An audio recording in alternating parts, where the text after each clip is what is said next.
Hey guys, this is Mohit Sharma. कैसे हैं सब लोग बेटा? ओके, एक बार फिर से स्वागत है आप सबका हमारे नए लेक्चर में। गाइस, आज की क्लास के अंदर हम लोग जो है वो डिस्कस करने वाले हैं हमारे पेपर नंबर 1 का टेस्ट नंबर 16 को आज की क्लास के अंदर हम डिस्कस करेंगे। इससे पहले 15 टेस्ट हम कर चुके हैं, तो अगर आपने अभी तक नहीं करे तो हमारे चैनल पर जाकर उनको जरूर देख लीजिएगा। ओके, इससे काफी हेल्प मिलेगी आपके एग्जाम के अंदर, क्योंकि एग्जाम ओरिएंटेड सारे क्वेश्चन को हम लेके चले। तो चलो आज के टेस्ट को हम लोग जो डिस्कस करते हैं। सबसे पहला क्वेश्चन जो आज के टेस्ट में था वो है ये, which among the following best describe the emotional intelligence. इनमें से कौन सा डिस्क्राइब करता है इमोशनल इंटेलिजेंस किसका? लर्नर का। तो बता रखा है सबसे पहले क्या, understand the emotion of other people and your own. बिल्कुल सही बात है, इमोशनल इंटेलिजेंस में यही तो करते हैं हम, लोगों की भावनाएं और अपनी खुद की भावना भी समझने का काम करते हैं। अग्रेसिव एक्सप्रेशन करते हैं फीलिंग्स को? नहीं। Human being are simply information processor है? नहीं, उसमें क्या है, इमोशंस भी है। Self regulation as per the situation? बिल्कुल सही बात है। Being creative and open to the criticism? सही बात है। और औरों के साथ में क्या, समानुभूति का व्यवहार करना, एम्पैथी। तो आंसर जो आएगा वो क्या आएगा, फर्स्ट, फोर्थ, 5 एंड 6। बोले तो ए। आगे नेक्स्ट क्वेश्चन आ गया, बोलता है which is the following disease. इनमें से कौन सी ऐसी डिसीज है जो शो करती है that the irreversible brain disorder हो गया। इसका मतलब ये है कि अगर एक बार डिसऑर्डर हो गया तो वो उसको वापस सही नहीं कर सकते हैं। इरिवर्सिबल नेचर का प्रोग्रेसिव ब्रेन डिसऑर्डर है डेट स्लोली डिस्ट्रॉय, जो स्लोली जो है वो क्या कर देगा, डिस्ट्रॉय कर देगा मेमोरी को एंड थिंकिंग स्किल को and eventually the ability to carry out the simplest task. और जो सिंपल टास्क को आप ना कर पाए तो वो एक ऐसी कौन सी ऐसी बीमारी है बेसिकली जिससे ब्रेन डिसऑर्डर हो जाएगा, ठीक है। और जो धीरे धीरे जो है वो क्या करते हैं, डिस्ट्रॉय कर देगा मेमोरी को एंड थिंकिंग स्किल को। तो इसको बोलते हैं क्या, अल्जाइमर। क्या बोलते हैं, अल्जाइमर। आगे बढ़ते हैं। नेक्स्ट बोलते हैं द स्टूडेंट और the individual may develop belief positive और negative about their own ability. कई बार इंडिविजुअल जो है वो खुद के बारे में जो है वो क्या बिलीफ मेंटेन करते हैं to cope effectively in the variety of situation this can be term. तो उसको क्या बोलते हैं, उसको बोलते हैं सेल्फ एफिकेसी। क्या बोलते हैं, सेल्फ एफिकेसी। मैंने लिखा है यहाँ पे, it is your belief in your ability. आपका जो बिलीफ होता है खुद के ऊपर जो है उसको बोलते हैं हम सेल्फ एफिकेसी।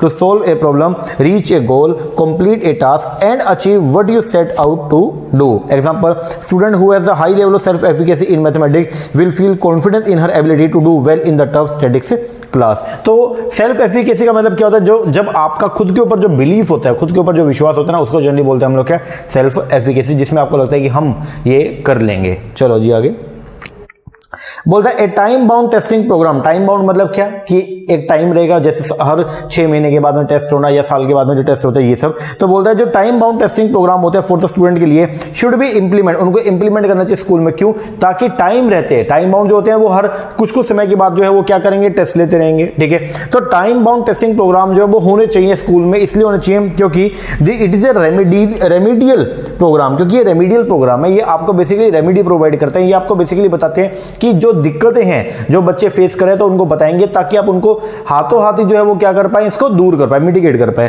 तो बोलते हैं it is why, because it is the remedial program can be adopted on the basis of the feedback from the result. तो आंसर जो आएगा वो क्या आएगा, डी।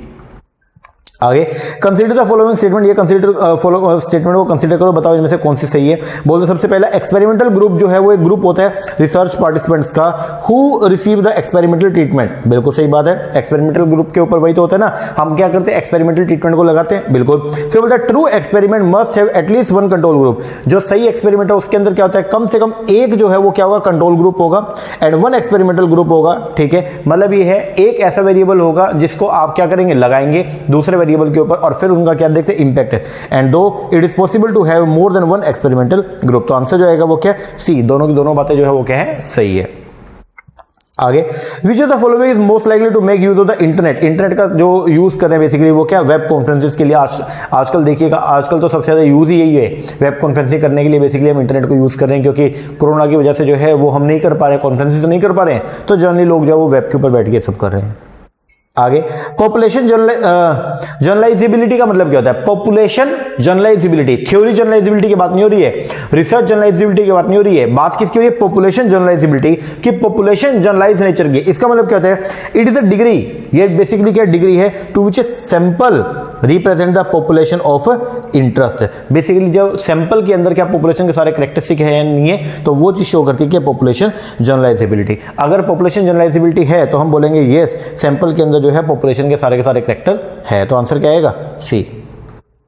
आगे बोलता है रिसर्चर जो है वो क्या, उसने क्या किया, डिवाइड किया स्कूल स्टूडेंट को on the basis of the gender, किसके बेस पर, जेंडर के बेस पर, and then by using the random distributed table ही select some of them from each group. और उसके बाद उसने जो है वो क्या किया, देखो बोलता है रिसर्चर जो है उसने डिवाइड किया स्कूल स्टूडेंट को ऑन द बेसिस जेंडर के बेस पर। तो जैसे स्टूडेंट्स जो थे, ठीक है, इनको दो पार्ट में डिवाइड किया, तो मेल और फीमेल, ओके। और फिर क्या किया, जो ये मेल का जो ग्रुप बना और ये फीमेल के ग्रुप बने, फिर बोलता है सिलेक्ट किया some of them from each group, और फिर रैंडम टेबल लगा के इनमें से कुछ क्या किया, सिलेक्ट। तो पहले पूरी पॉपुलेशन को आपने स्टेटा के बेस पर क्या किया, डिवाइड, और उसमें से रैंडम सैंपलिंग किया, उसका बोलता है स्ट्रेटिफाइड रैंडम सैंपलिंग। आगे नेक्स्ट बोलते हैं एबिलिटी, एक एबिलिटी टू अंडरस्टैंड करना, लोगों को अंडरस्टैंड करना, कम्युनिकेट करना, उनके साथ में मोटिवेट करना, सपोर्ट करना with the people both individually and the group. Define which of the following organization skill, आप में कौन सी ऐसी ऑर्गेनाइजेशन स्किल है, उसको बोलते हैं सॉफ्ट स्किल। आगे मेन असम्पशन जो प्राइमेसी इफेक्ट, प्राइमेसी इफेक्ट का मतलब क्या होता है कि जो रिसेंट की चीज होती है वो हमको ज्यादा याद रहती है, जो पुरानी होती है वो हमको याद नहीं रहती, या जो शुरुआत होती है बिल्कुल वो उसका इंपैक्ट हमारे ऊपर क्या पड़ता है, ज्यादा पड़ता है। तो प्राइमेसी इफेक्ट क्या बोलता है, मेन असम्पशन जो है प्राइमेसी इफेक्ट का वो ये है, the most information is always that come first, जो सबसे पहले हमारे माइंड में आती है ना, वही इंफॉर्मेशन हमारे पास में ज्यादा देर तक रहती है। तो primacy effect is the tendency, primacy effect क्या होता है, ये टेंडेंसी है किसका, इंडिविजुअल का, without neurological impairment to show enhance memory for item presented at the beginning of a list relative to item presented in the middle of the list. तो हम जिसके अंदर जो है बेसिकली क्या करते हैं, हम देखते हैं लोगों की एक टेंडेंसी हम चेक करते हैं, ठीक है, इंडिविजुअल की विदाउट न्यूरोलॉजिकल इंपेयरमेंट, ठीक है, जिसके अंदर हम क्या करते हैं, हम ये जिससे ये प्राइमेसी इफेक्ट से शो किया जाता है कि enhance memory for item present at the beginning, के जो बिगिनिंग के अंदर जो आइटम होती है ना उनके ऊपर हमारा फोकस थोड़ा सा क्या रहता है, ज्यादा रहता है, और जो बाद के आइटम है उनके ऊपर फोकस थोड़ा कम रहता है। तो इसको बोलते हैं हम लोग क्या, प्राइमेसी इफेक्ट। आंसर क्या आएगा, first, the most information is always that come first, जो फर्स्ट टाइम जो इंफॉर्मेशन अपने को मिलती है, मतलब जो मान लो अपने को 10 जो है वो क्वेश्चंस मिले, तो पहला जो क्वेश्चन होगा या पहली जो बात बताई जाएगी उसका इंपैक्ट सबसे क्या रहेगा, ज्यादा रहेगा। आगे बोलते हैं in communication chatting internet, chatting जो करते हैं इंटरनेट पे वो क्या होता है, वो वर्बल नेचर का कम्युनिकेशन, जिसके अंदर वर्ड्स को बेसिकली जो है हम क्या कर रहे हैं, यूज कर रहे हैं। आगे ऑडियो कॉन्फ्रेंसिंग में भी क्लास है, ऑडियो कॉन्फ्रेंसिंग जो आप कर रहे हैं तो वो क्या होता है, वन वे टू वे, वो टू साइड वर्बल कम्युनिकेशन होता है। आगे बोलता है सैलरी जो है एक्स की सैलरी जो है वो हाफ है किसका, वाई की सैलरी की, okay. If X got a 50% rise in salary, अगर एक्स को जो है वो 50% इंक्रीमेंट मिला सैलरी में और वाई को मिला 25% इंक्रीमेंट सैलरी में, then the percentage increase in the combined salary बताना आपको। मान लिया कि एक बार के लिए वाई की सैलरी जो है वो कितने 100 है, अगर वाई की सैलरी 100 तो एक्स की कितनी है, एक्स की 50% थी तो बोले तो 50, एक्स को कितना इंक्रीमेंट मिला 50%, 50 का 50% कितना गया 25 इंक्रीमेंट, तो नई सैलरी कितनी होगी 75, वाई को इंक्रीमेंट कितना मिला 25%, 100 का 25% कितना हो गया 25, तो नई सैलरी कितनी होगी 125। आपको बताना है percentage increase in the combined salary, combined salary में कितना परसेंट इंक्रीज हुआ, तो कैसे बताएंगे, ओल्ड सैलरी दोनों की मिलाएंगे तो कितनी थी ओल्ड सैलरी 150, नई सैलरी कितनी आ गई 200, कितना बढ़ गई सैलरी इंक्रीज हुई है 50 से, तो आपको परसेंटेज अगर निकालनी है तो कैसे करेंगे 50/150 इंटू में 100 बोले तो 33.33%। आगे बोलता है एक car owner buys petrol at 8 rupees and 10 rupees, एक कार ओनर उसने जो है पेट्रोल को परचेस किया 8 रुपए में और 10 रुपए में फॉर 2 सक्सेसिव ईयर, लगातार 2 साल तक, एक साल तो 8 रुपए, एक साल 10 रुपए में पेट्रोल को परचेस किया। What approximately is the average cost, इसकी क्या पड़ी है पर litre of petrol if you spend 4000 each year, अगर 4000 हर साल खर्चा किया तो आपको उनकी एवरेज जो है वो कॉस्ट बतानी है। देखो अमाउंट कितना खर्चा किया, पहले साल भी 4, दूसरे साल भी 4, तो टोटल मिला के कितना कर दिया 8000, ओके। रेट पहले साल का कितना 8 रुपए और दूसरे साल का कितना 10 रुपए, तो टोटल पेट्रोल जो उसने कंज्यूम किया 4000 पाउंड में 8 500 लीटर और इधर 4000 पाउंड में 10 400 लीटर, तो टोटल जो पेट्रोल इसने कंज्यूम किया वो किया कितना 900 लीटर, कितना किया 900, ओके। तो आपका एवरेज निकालनी तो क्या करोगे, 8000 टोटल खर्चा है 900 लीटर पेट्रोल पे, तो 8000 पाउंड में 900 करेंगे तो कितना 8 रुपए 88 पैसे जो है हमारी क्या आ जाएगी, कॉस्ट आ जाएगी। आगे बोलता है if light is coded as GILTH, अगर लाइट को इस तरीके से कोड किया गया, then find the code for rainy, आपको निकालना है। तो इसके अंदर जो स्कीम लगी वो क्या लगा है, देखो ये है ना आपका G, ये इधर इसको क्या कर दिया आपने इंटरचेंज कर दिया, ठीक है, वही आपने यहां लगा दिया RAINY, तो RAI से यहां ये R ये और ये इधर इंटरचेंज, ये इधर, तो आंसर जो आएगा वो क्या आएगा IARYN, बोलो तो A। आगे बोलते हैं which of the following should be consider as essential characteristic of the anumana. अनुमान जो है इन्फ्लुएंस है उसका एसेंशियल कैरेक्टरिस्टिक कौन सा है? तो अनुमान के अंदर देखो, जैसे मैंने आपको बताया भी था कि अगर मान लो पहाड़ के ऊपर जो है वो क्या हो रहा है, धुआं उठ रहा है, तो इसका मतलब वहां पे क्या लगी है? आग लगी है। तो हम वो बोलते हैं ना, तो बोलते हैं fire is inferred on the hill. Fire जो है उसका इन्फ्लुएंस निकला क्या? On the hill where smoke is perceived is in it. Smoke अपने को दिख रहा था, धुआं दिख रहा था, तो हमने क्या बोलते हैं कि अगर धुआं दिख रहा है तो धुआं कब आता है? जब आग लगती है। ठीक है, इसको बोलते हैं क्या? पक्ष। क्या बोलते हैं? पक्ष। तो आंसर ये तो आपका करेक्ट है। फिर बोलते हैं universal relation between the fire and the smoke is known as vyapti. बिल्कुल सही बात है। अनुमति arise without the coexistence of hetu and sadhya. जो बोलता है कि अनुमति जो है वो अराइज होती है विदाउट द को एग्जिस्टेंस, ऐसा होता है क्या? नहीं सर, ऐसा नहीं होता। तो आंसर क्या आएगा? बोथ 1 and 2 जो है वो क्या है? करेक्ट है। आगे बोलता है a reason appear to be real और appropriate but in fact is not. एक रीजन जो है वो अपीयर होता है टू रियल एंड एप्रोप्रिएट है, बट इन फैक्ट जो है it is not. With which of the following term the fallacy is known as हेतुआभास। तो हेतुआभास जो है वो कौन सा होता है? वो होता है आपका मिडिल टर्म। मिडिल टर्म को बोलते हैं क्या? हेतुआभास। आगे हेतु होता है ना वो बेसिकली। फिर विच of the following describe a valid deductive argument with true premises. Valid deductive argument है, वैलिड है, ठीक है, और क्या? ट्रू प्रीमाइसेस है, तो वो क्या रहेगा? साउंड रहेगा। तो आंसर जो आएगा वो क्या? साउंड। आगे बोलता है normally these computer are use in banking. ये कंप्यूटर्स हैं, उनको यूज करते हैं किसके अंदर? बैंकिंग में एंड रेलवे के अंदर for their application. They can accommodate more than 1000 work station, ठीक है, simultaneously and can process data eight a very high speed. उनको क्या बोलता है? उनको बोलता है मेन फ्रेम कंप्यूटर। तो आंसर जो आएगा वो क्या? ए। फिर सीडी रोम जो है वो स्टैंड करती है किसके लिए? तो compact disc read only memory. Answer is C. आगे बोलता है in web search finding a large number of document with very little information is termed as, उसको बोलते हैं हम लोग क्या? उसको बोलते हैं पुअर रिकॉल। ठीक है। Under which of the following area sustainable development goal जो है या जो आपके एसडीजी या एमडीजी जो है वो कहां मैच करते हैं? तो वो होते हैं एनवायरमेंट से रिलेटेड है, एनवायरमेंट।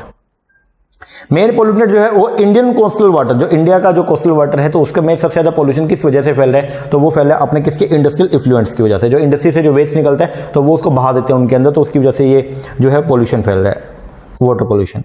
आगे बोलता है in which of the following year presidency university of the Calcutta Bombay Madras were setup to find the recommendation of the Woods dispatch. तो ये कब बनी थी? 1857 में।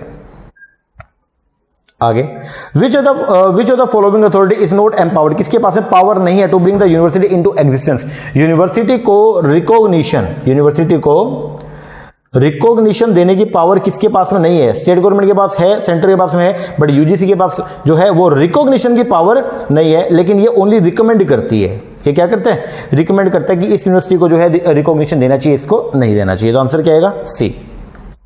आगे आपका टेबल देखिए, डीआई का क्वेश्चन था, इसके अंदर जो है वो आपको 6 साल का डेटा दे रखा है किसका? क्रॉप्स का, rice, wheat, other pulses and potatoes का। ठीक है, 6 साल का डेटा, तो आपको इसको कंपेयर करके कुछ आंसर्स का जो है वो जवाब देना था। सबसे पहले बोलता है in the case of which crop, कौन सी क्रॉप के केस में production increase by more than 10 lakh, 10 lakh से जो है प्रोडक्शन जो है वो क्या हुआ? बढ़ा है। हर साल जो मतलब एनी ईयर किसी भी साल में 10 लाख से प्रोडक्शन बढ़ा। तो व्हीट, पल्स और राइस, 3 की बात हो रही है, व्हीट की, पल्स की और राइस की, इनकी। तो आपको जो है इनमें से बताना है कि कौन सा एक ऐसा साल है जिसमें प्रोडक्शन जो है वो 10 लाख से बढ़ा है। तो देखो पहले राइस की बात करता हूं, 44, 39 कम हो गया बल्कि, फिर 48, 39.6 से 48.7 10 लाख से कम है, फिर वहां से 41.9 तो कम हो गया बल्कि, फिर 41.9 से बढ़ के जो है 52.7 हो गया। 41.9 में अगर मैं 10 जोड़ू तो बनेगा 51.9, जबकि प्रोडक्शन एक्चुअल हुआ 1980 में कितना? 52.7 का। तो ये साल जो राइस का जो है उस साल आपका प्रोडक्शन जो है वो क्या हुआ? बढ़ा है। तो आंसर जो आएगा वो क्या आएगा? राइस। आगे बोलता है in which year production of the rice and wheat together was the least. सबसे कम जो है राइस और व्हीट का इकट्ठा जो प्रोडक्शन है वो सबसे कम जो है वो किस साल में है? तो उसको अपने को निकालना है। तो आपको दे रखा है आपका ये 79, 78 और 77 3 साल का डेटा है। तो आपको करना क्या है? ये 79, 77, 78, ठीक है, ये 3 साल का डेटा है। इन 3 साल में जो है वो आपको क्या करना है? इनको जोड़ो और जोड़ के देखो सबसे कम जहां होगा वो आपका आंसर हो जाएगा, सिंपल। तो ये क्या बोल रहा है? किस साल जो है सबसे कम है, तो वो आपको जोड़ना है। 3 साल का डेटा जोड़ो और जोड़ के आंसर आ जाएगा। ये देखो ये आ गया, ठीक है। चलो आगे बोलता है in case of which crop, किस क्रॉप के केस के अंदर production is having up and down every alternate year, her alternate year के अंदर जो है प्रोडक्शन क्या हो रहा है, अप डाउन रहा है, कभी बढ़ रहा है घट रहा है, बढ़ रहा है घट रहा है, ऐसा कौन सा है, राइस व्हीट पल्स, तीनों में से बताना है। सबसे पहले नंबर पे देखो राइस, पहले 44 से 39 कम हुआ, फिर 48 बढ़ा, फिर 41 कम हुआ, फिर 52 बढ़ा, फिर 52.1, पहले 52.7 से 52.1 फिर कम हो गया। तो आंसर क्या आएगा, राइस, क्योंकि इसमें हर अल्टरनेट ईयर के अंदर जो है वो क्या हो रहा है कि प्रोडक्शन एक बार बढ़ रहा है और एक बार क्या हो रहा है, कम हो रहा है। तो आंसर जो आएगा वो क्या आएगा, ए। और लास्ट क्वेश्चन वो है in case of which crop does the production of the 81 show the highest increase over 1976, highest increase जो है वो किसके अंदर हुआ, तो व्हीट, सीरियल्स और पोटैटो के अंदर आपको जो है वो बताना है। ये देखो ये है आपका व्हीट, ये सीरियल्स और ये पोटैटो। अगर मैं बात करता हूं व्हीट, सीरियल्स और ये पोटैटो, ठीक है, इन तीनों की बात हो रही है बेसिकली, ठीक है। अब इसमें जो है वो आपको बताना है, कंपेयर करना है, ठीक है। तो जैसे पहले 21.8 को 21.8 से ये कितना हो गया, 37 हो गया, ओके। अगर अदर्स की बात करता हूं तो वो ये 28.8 से 30.2 हुआ, ओके। और पोटैटो की बात करता हूं तो ये 4.8 से 10.2 हो गया। अब अगर मैं इसकी बात करता हूं 28.8 से 30.2, तो ये तो बहुत कम बढ़ा है। ऊपर वाले को बात करो 21.8 से 37 हुआ, काफी बड़ा है। नीचे वाला देखना 4.8 से 10.2 हो गया, डबल से भी ज्यादा हो गया। तो आंसर जो है वो डायरेक्ट निकालने की जरूरत भी नहीं है, सीधा आप ही बता सकते हो क्या, ये है आंसर क्या, पोटैटो। पोटैटो का जो है वो क्या हो गया, 4.8 से सीधा 10.2 हो गया। इसका मतलब क्या, डबल से भी क्या हुआ, ज्यादा बढ़ा है, 100% से भी ज्यादा बढ़ा है। तो आंसर जो आएगा वो आपका क्या आएगा, तो बोलता है in case of which crop does the production in 1981 show the highest increase, ठीक है। तो वो आएगा क्या, पोटैटो। पोटैटो के केस के अंदर जो है सबसे ज्यादा इंक्रीज हुआ। तो ये निकाल के भी वैसे बता रखा है, ये राइस ये बता दिया। तो पोटैटो का जो है वो आया कितना, 112.5%, ओके। हाँ जी सर, चलो ये हो गया जी अपने क्वेश्चन। तो आप इसको जो है वो कीजिएगा, ओके। और कंपेयर करके आपके आंसर कितने बैठे हैं तो वो जरूर बताइएगा कि, ठीक है, मेजर करके इसको। और जिस यूनिट के क्वेश्चन आपके गलत हुए हैं तो उसके ऊपर थोड़ा फोकस ज़्यादा कीजिएगा, ओके। हाँ जी सर, चलो ये कीजिए, बाकी मिलते हैं हमारे नेक्स्ट सेक्शन में। तब तक के लिए थैंक यू वेरी मच।